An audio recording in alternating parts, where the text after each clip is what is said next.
देश भर से लोगों को गोलबंद करके कि जमीन नुकीला है, समतल करना है, इसके लिए इसी देश के लोगों को गोलबंद करके अगर बाबरी मस्जिद ढाया गया कि मस्जिदों के नीचे क्या है, इतना सर्वे कर लेने में क्या दिक्कत है। सर्वे के नाम पे मुसलमानों का हत्या शुरू हुआ। जिन लोगों ने हमारे देश के इतिहास के साथ, हमारे देश के जनता के साथ अनगिनत गद्दारी की है। वाजपेयी साहब ने इतना सा कमेंट किया था कि जमीन नुकीला है, समतल करना है, और चीफ जस्टिस ऑफ इंडिया इतना सा कमेंट किए। जान लेने में क्या दिक्कत है? जान लेने में कोई दिक्कत नहीं था, इसीलिए संभल में मुसलमान मारे गए।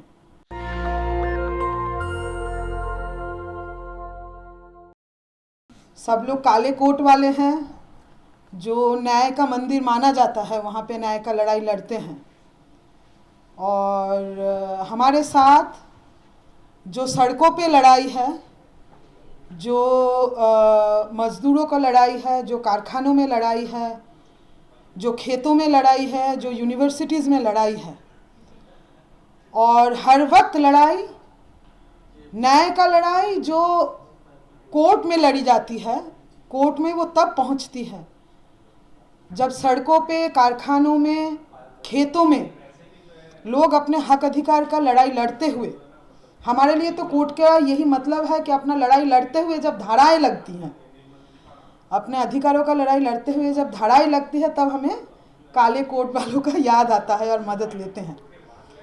लेकिन इतना तो मजाक का बात है। इसके इतर अगर बात करें, इसके बियॉन्ड अगर बात करें, आज सही में हम लोग ऐसे एक समय में जी रहे हैं 2014 के बाद से।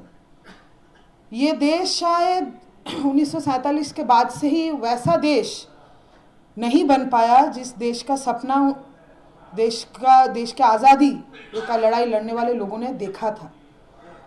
वो देश शायद कभी बन नहीं पाया। वो देश बनाने का लड़ाई चला और खूब लड़ाइयाँ हुई, अलग अलग जगहों पे लड़ाइयाँ हुई।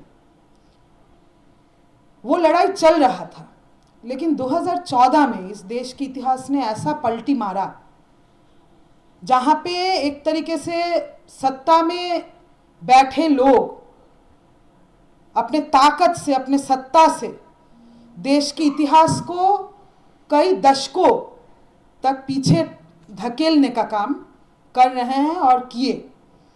और 2014 के बाद से जो निज़ाम हमारे सामने है, उसको हम लोग थियोरिटिकली, जिन लोगों ने पढ़ाई लिखाई किया है, इतिहास और आइडियोलॉजीज इसके बारे में पढ़ाई लिखाई किया, हम लोग थियोरिटिकली उसको फासिज्म कहते हैं। और फासिज्म का असली मतलब क्या है, चीज़ें कैसे बदली हमारे आंखों के सामने, वो सब कुछ हम लोग खुद झेल रहे हैं और खुद जान रहे हैं। 2014 से पहले लड़ाई लड़ना आसान नहीं था, समानता नहीं था, विश्वविद्यालयों में जाना आसान नहीं था। मजदूरों का हक अधिकार जो लगभग देश के किसी भी जगह लागू नहीं होता, कानून में है, कानून में जितना था वो भी लागू नहीं होता था, तो उसके लिए लड़ाइयाँ चलती थी।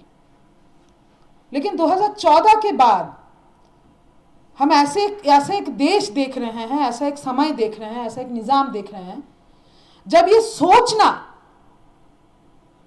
एक छात्र के लिए ये सोचना कि यूनिवर्सिटी के अंदर अगर मैं पढ़ाई करने आया हूं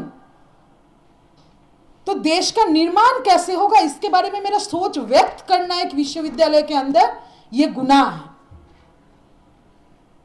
मजदूरों के लिए ये सोचना कि अगर मुझे न्यूनतम मजदूरी नहीं मिल रही, अगर मुझे कोई भी हक अधिकार नहीं मिल रहा है, तो ये सोचना कि यूनियन बनाएंगे, यूनियन बना के लड़ाई लड़ेंगे, ये सोचना तक गुनाह है। आप करेंगे जब तब तो देखा जाएगा, लेकिन ये सोचना तक गुनाह है, इसका प्रोग्राम बनाना तक गुनाह है।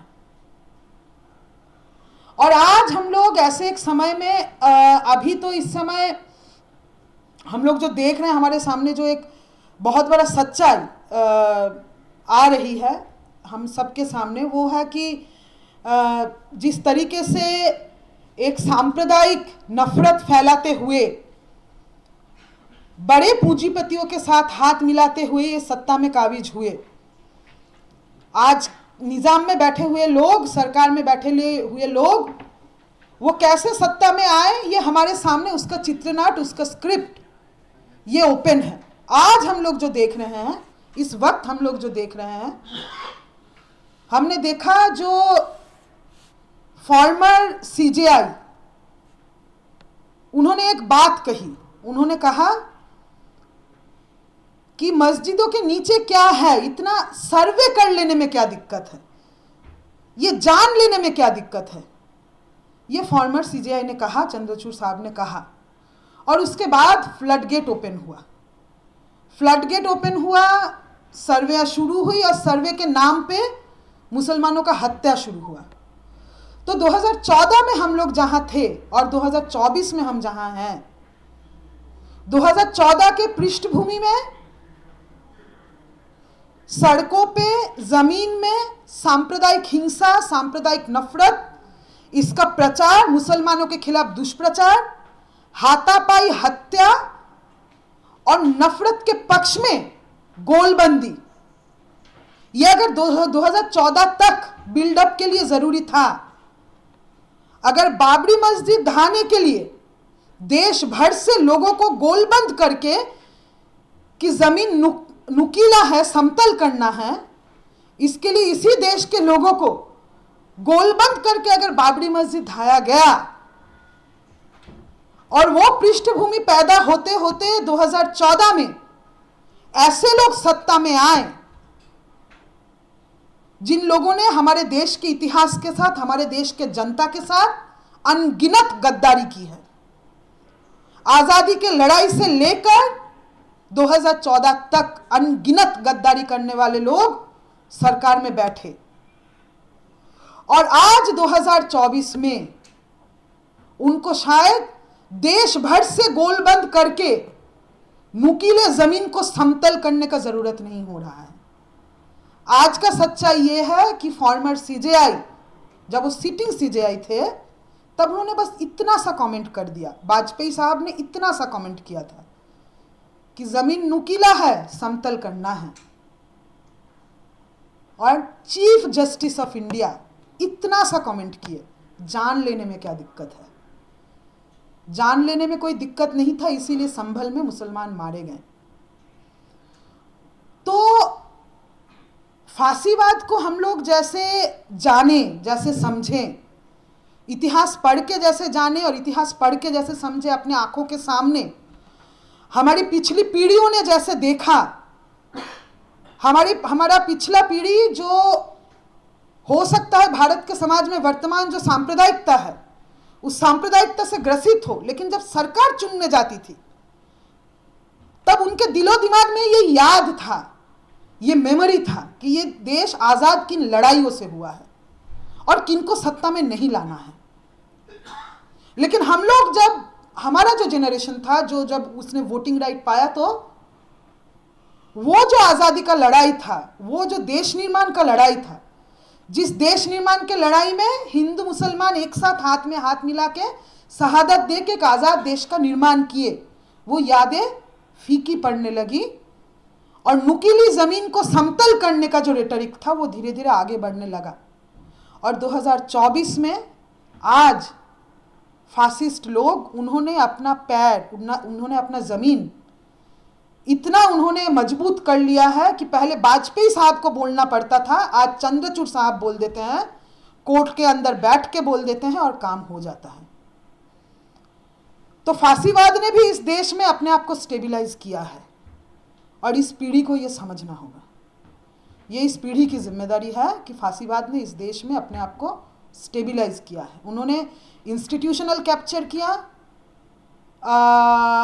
तमाम सारा institution, election commission of India, विश्वविद्यालयों में और जितने इंस्टीट्यूशंस हो सकते हैं कैप्चर किया और इतना सा कमेंट करके चंद्रचूड़ साहब निकल जाते हैं, काम हो जाता है। तो हमारे सामने जो चैलेंज है वो इसी पीढ़ी का चैलेंज है, वो हमको समझना है। और जब हम कह रहे हैं कि समझना है, तब न्याय का लड़ाई लड़ने वाले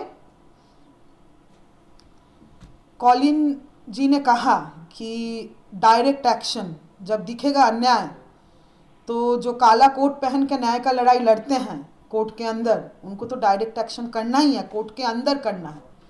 लेकिन उसी के साथ साथ हमारा ये भी उम्मीद है कि समाज परिवर्तन, फांसीवाद को रोकने का जो मुश्किल लड़ाई देश भर में कोर्ट रूम के बाहर चल रहा है, वहाँ पे भी आप लोगों से मुलाकात हो और इससे बड़े संख्या में मुलाकात हो।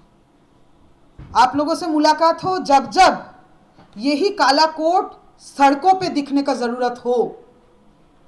चंद्रचूड़ साहब के इशारे पे अगर मुसलमानों का नरसंहार करने कुछ गुंडे निकल जाते हैं तो काला कोट पहनने वाले लोग सड़कों पे प्रोफेशनल रेवोल्यूशनरीज के साथ भी दिखें।